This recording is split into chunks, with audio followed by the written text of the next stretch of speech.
I said, let me crank a video up while I'm over here sitting waiting for my young king to get out of school. And this video is gonna be about, for all you hypocrites out there that always say, get over the past. God damn it, get over the past. How we gonna get over the past? God damn it. Y'all quick to say get over the past. That was in the past. But God damn it, rice was in the past. Corn was in the past. God damn it. Cars was in the past. God damn it.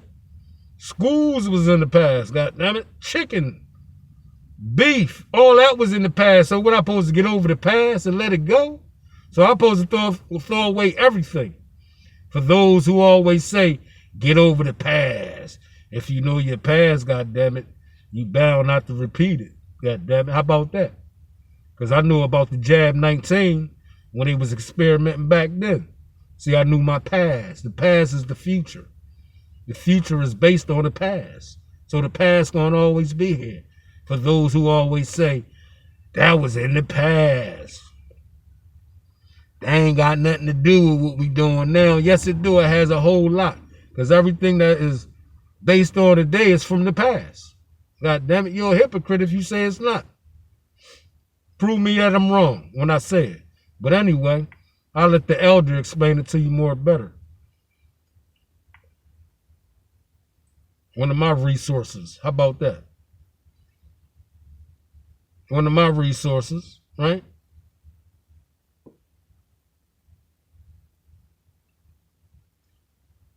Ashe to the late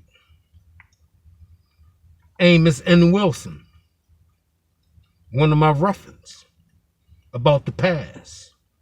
A lot of y'all always say, oh, that was in the past. Well, God damn it, if you knew your past history, God damn it, you knew you wouldn't have been bamboozled for that Jab 19. Oh, let me get to the point. Always present. The past, listen. Where do you think history is? Out there, per se? Where do you think it is? History is where? In your head. If man did not exist, if he were not alive, history would be pointless. And if history exists in our brains and in our minds, then that means history is present. And that means history operates in the here and now. The unconscious that we talk about and that we see that operates and motivates our behavior, the unconscious is the forgotten past operating in the present. Simply because you don't remember it does not mean that it's not operating and transforming your behavior. We know that unconscious history and unconscious experiences, though long forgotten, still influence the way people behave, the way they see the world, the way they interact with the world. I want to impress on you one other thing. There are a lot of people who want to forget history. And thinking in forgetting history, they are escaping its effects. You know, in physics, they talk about something called antimatter. Not matter, but it does matter. It is what? Real. Even though it's antimatter. The unreal real. Carrying a charge and carrying a spin. And is a part of the calculations of physics. Well, we have something we call anti-knowledge, I guess. In other words, ignorance. But ladies and gentlemen, ignorance is not just an absence of knowledge, it is a real force in the personality. You behave differently when you're ignorant of something than when you what? Know it. So ignorance itself has a palpable and measurable effect on real behavior. And therefore, an ignorance of your history, an ignorance of slavery does not permit you to escape its effects. That ignorance itself becomes a part of your very behavior and the very way you approach the world and deal with the world. can't escape it, whether you try to forget it or not. If you seek to forget the history of slavery and not study it, thinking that you have thereby escaped its influences, let me remind you that you have not escaped its influences. Because one thing, you must know enough about it to want to escape it. You see, well, every time I read it, I get mad, I get nervous, I get anxious, I feel bad, I feel inferior, I feel this way or that way. That's why I don't want to know about it. Well, you know enough about it to feel that way about it. It means then that if you are leaving, if you're not studying that history because you're afraid of it, because you're suffering from anxiety and dealing with it, if it means that you don't want to come to terms with the history because you're seeking to deny reality, you're seeking to distort your present existence, you're seeking to live in some kind of fantasy and some kind of false hope, then it means that you're being motivated by negative forces. It means your life then becomes organized by fear.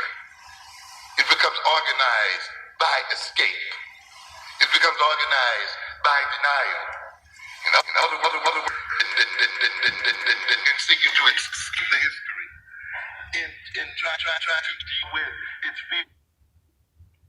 cultures and the values and the dress and the taste and the perceptions of reality, their interact with the world, their social relations, their social institutions. Think about all those things and then think about capture, the Middle Passage, slavery itself, and colonialism, which forms the time warp. And when they go through that warp, they're in a new world in which they never existed before. And this is the world we are in today. This is the world we share with our ancestors. We are on the other side of the veil. We're in a new consciousness, where African tradition now is a very difficult thing to call on, where we cannot call on our African gods, where we have not yet been able to use our African institutions as effectively as we used them before. Think about these ancestors as they moved into a whole new world, a whole new way of working, a whole new set of values, a whole new set of time systems, a whole new language system, economic system, social system, set of social relations, and so forth. And literally overnight, they're into this world. And think of the tremendous stress that was required for them to try to adjust as they saw their older systems no longer functional in the new world. We are still in that condition right now. We're still struggling with it today. How dare you then say that that's in the past and that has nothing to do with you? Ask yourself the question, why are you speaking the language we speak today? Is this an African language I'm speaking here now? Is this the language that we would have been speaking had we been on the other side of the veil? Is this a language that was forced upon our ancestors and our slave ancestors? And isn't this the same language you're speaking now? Then how do you say you are not connected with the slave experience when you speak a slave language at this very moment? Hello. Hello. Slavery was no mere taking advantage of the labor of black people, the Hello. mere use of black bodies. Slavery was a period of We got a little mass black history transformation since it's Black of History Month. consciousness. Was a We got transformation of 101. culture. Was a transformation One of my of the resources. African Let y'all listen personality. to one of my resources. Slavery involved the One of my professors. Negroization of African people. It involved opening up the African personality and interjecting in a possessive spirit that now we call nigga. We didn't know anything about nigga until we got over here. Talk to him, brother.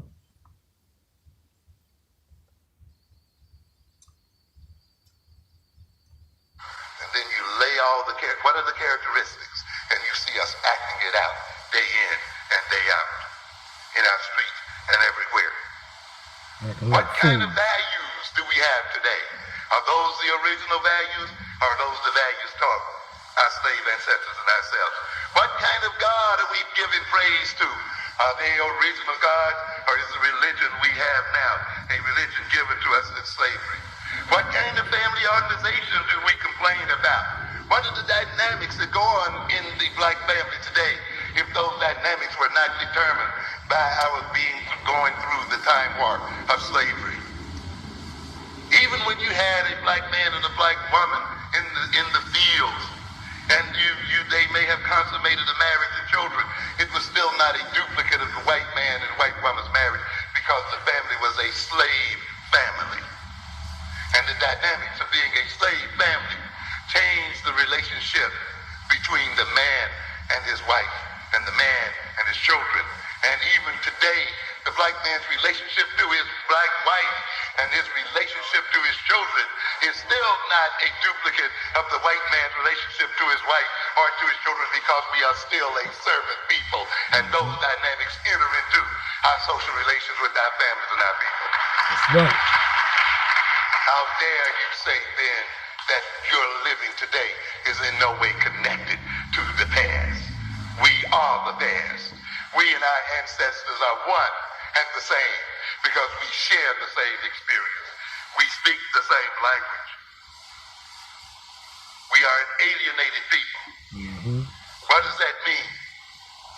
Those of us who have forgotten history have forgotten ourselves. That means we have become estranged and distant from ourselves as a people. And therefore, African culture appears to be as us an alien culture, a strange culture. This is the essence, you see. We have little familiarity with it. We do not feel at home with it. Where do you think this process began? It began in slavery, and it still operates today. In To the be past. alienated also means to exist for the benefit of aliens. That's why you're alienated in the first place. When aliens capture you, they must ultimately alienate you to adapt you to their demands.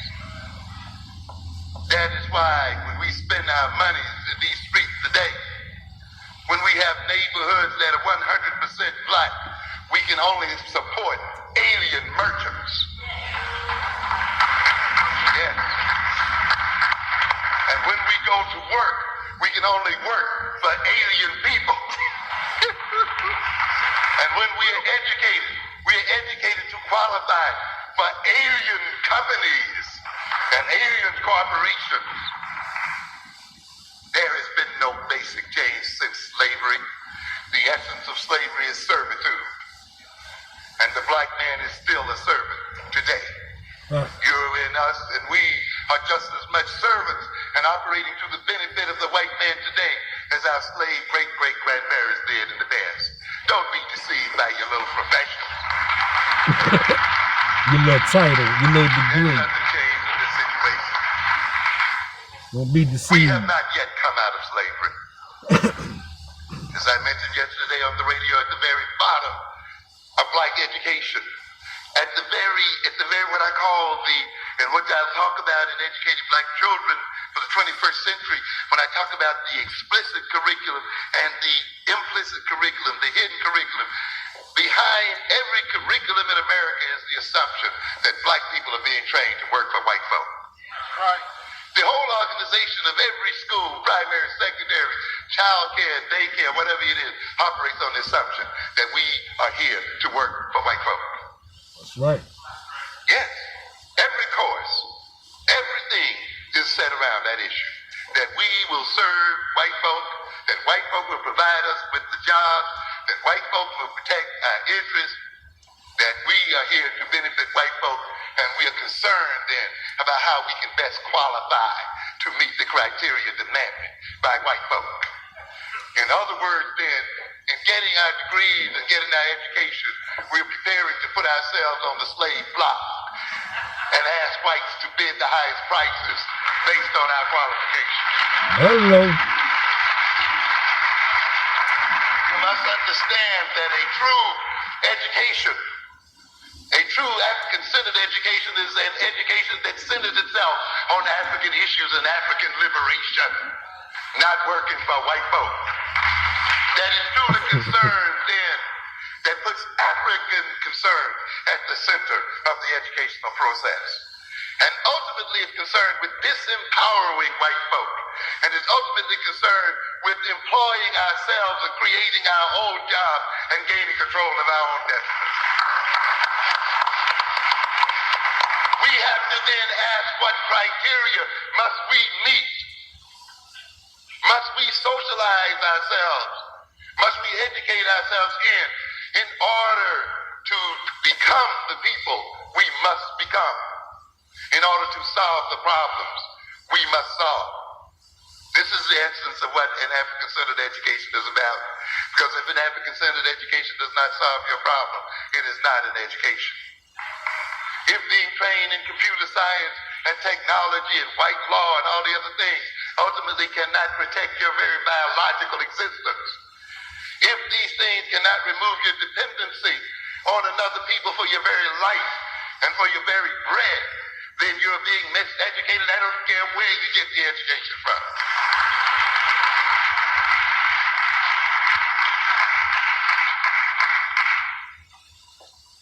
As we look here then, we can see that past the time warp, we were brought into a new consciousness, an alienated consciousness, speaking a new tongue, operating and motivated in terms of new values, religion, family organization, and dynamics.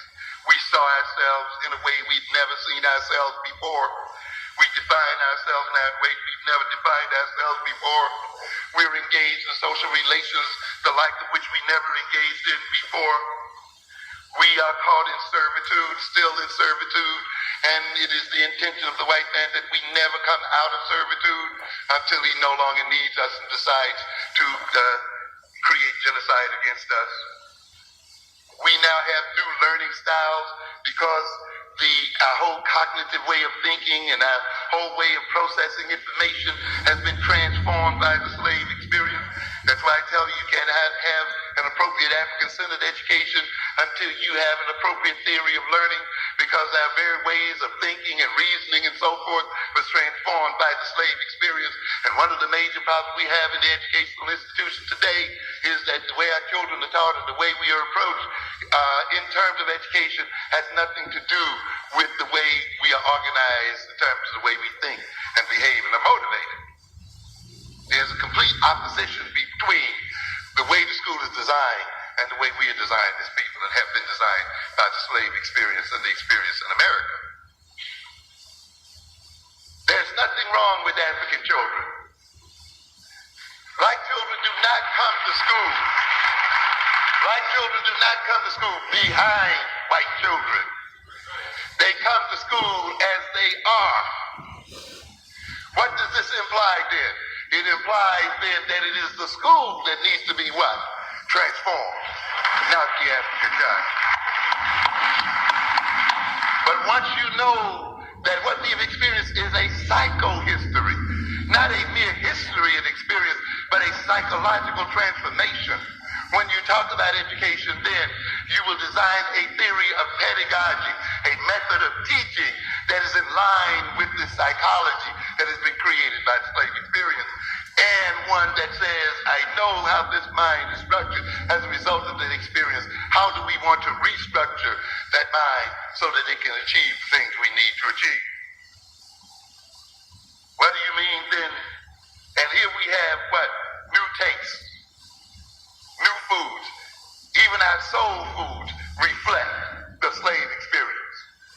Those foods we find From so the past. satisfying to our palates. We have new names and new identities. Oh, get over the past. Oh, but you eating soul food though. What kind of lies are you going to continue to tell yourself? The forms of government in which we are under today in the United States were created while we were slaves. We're still operating with them. The physical structures and the buildings and the layout of the land and organization of the land is still there. They are frozen history, but history that canalized our very existence. How can Nelson Mandela talk about forget the past when the whole past, the highway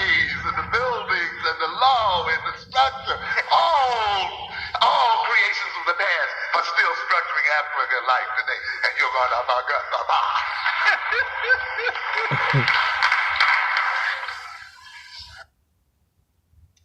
Talk your shit. We're in a new consciousness.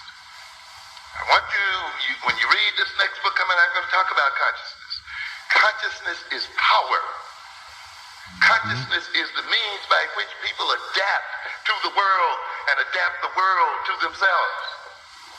Consciousness is based on history and experience. It is based on methods of processing information and processing that information which comes out of history and experience in ways to solve problems. Consciousness involves values which gives consciousness direction and purpose and goals. What we have done then is let another people determine the content of our consciousness, the information that's in our consciousness. So that when we seek to behave, if that information is false, if that information is irrelevant, if that information is inadequate, even if we have good brains and good thought patterns, even if we can reason, we're going to reason on false premises and misdirect our behavior. You understand what I'm saying? Mm-hmm. Even if you can think and reason well, and even if you have solid facts, but your values are wrong. You understand? If your tastes are wrong, if your desires are wrong, if your needs are wrong, even with that capacity to reason logically and to reason analytically and critically, even with the facts in your mind, you're going to still come out misbehaving and behaving against your interests because you're going to behave in a way to achieve values that have been inculcated in you by another people. And therefore, when you let another people inculcate values and create needs as they do through the media and create desires and so forth, then even with factual knowledge and even with a top-notch logical mind, you will still be self-destructive. So those Henry Louis Gates, those Cornel West, and those other people who think they've learned the knacks of syllogism and think they've learned the knacks of philosophical thinking and critical analysis because their values are given to them by the white man, they still end up supporting the white power over them. I will end it here. Why do we commemorate this day? What is this commemoration about? It is to enhance our awareness. Because ultimately awareness is remembering, bringing back the parts which have been separated by the time warps of time, reconnecting across the veil and creating new continuities. When we talk about Africa prior to the slave trade, and when we concentrate on that time warp, and when we look at where we are now, we are remembering and reconnecting and creating continuities that transform our personalities and our organization and social relations of the people. When we recall, we call back from the forgotten past and reconnect it with the present so that it can be of use to us now and in the future. When we commemorate, we recognize the past, which means we also rethink and recognize ourselves and recognize the present and recognize the future, and in doing so change these things.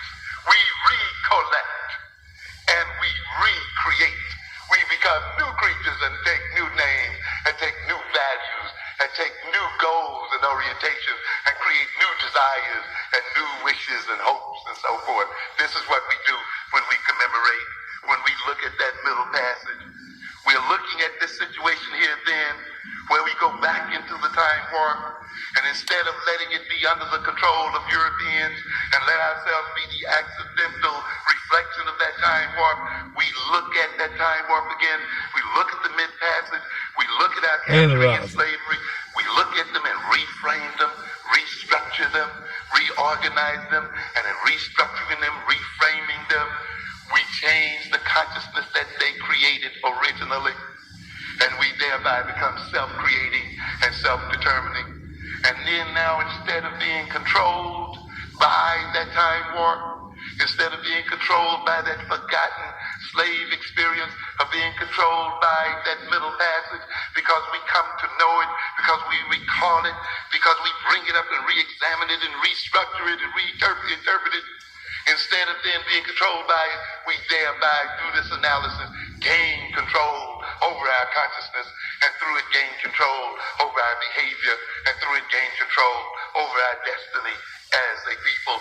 We make the unconscious conscious, and if consciousness is power, we regain power. We are in the process then this evening of empowering ourselves. Because what makes an African-centered consciousness?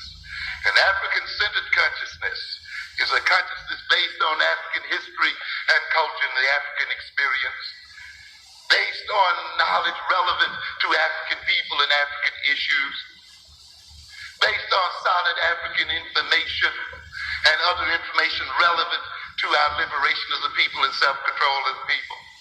It means gaining control of our information processes, our thinking systems, our analytical faculties, so that they can process this African-centered knowledge and information in a way that it solves African-centered problems. And having African-centered values so that when we seek to satisfy those values, when we seek to satisfy our desires, which are African desires, when we seek to satisfy those needs which have been generated by African selves, we then empower African people. We then enrich African people, because where your values are, there is your money. There is your sweat and blood. That is why the European then has our young people valuing Nike sneakers. Sneakers that only cost $5.60 to manufacture. Sneakers for which Indonesian women are paid $1.35 a day. Sneakers for which Michael Jordan athletes paid $20 million to advertise. Enough money to pay the whole Indonesian workforce that makes the sneakers. And you got African young men out here in the street killing each other so that they can buy them, because someone has created in them a value for these pieces of rubber.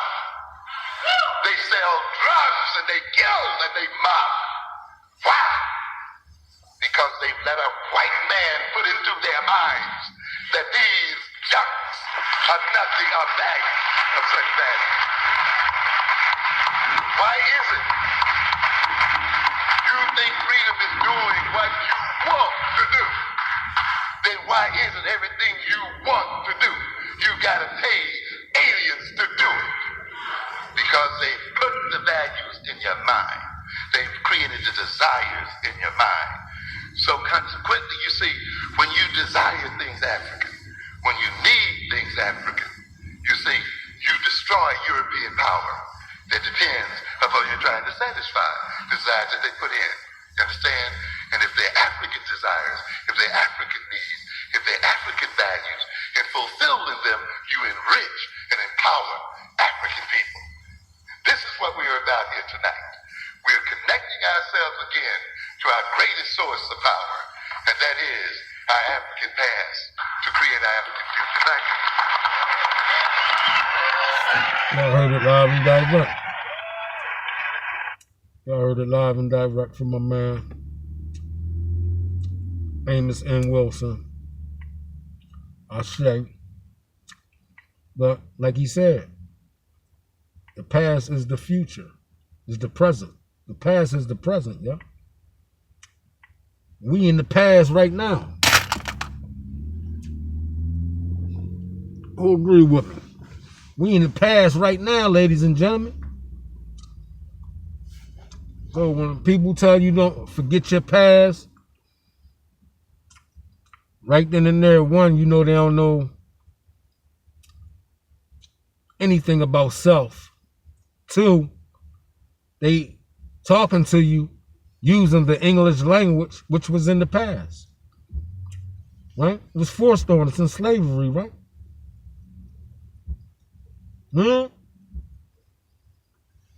So you can debunk a whole lot of the rhetoric that comes out of people's mouth when you know your past. Like I always say, I know my past. I knew something was up when they came out with that the Jad 19 from the past. It was a bad experiment that our people went through. Experience that our people went through in the past. Behind lining up, put something in their system they had no clue of what it was. That was from the past. See, when I seen it in the future, in the present, I was able to recognize it and say, hold on. Let me analyze this. Well, where it come from? How long was it made up for? You understand me? So yes, the past has a whole lot to do with the present, ladies and gentlemen.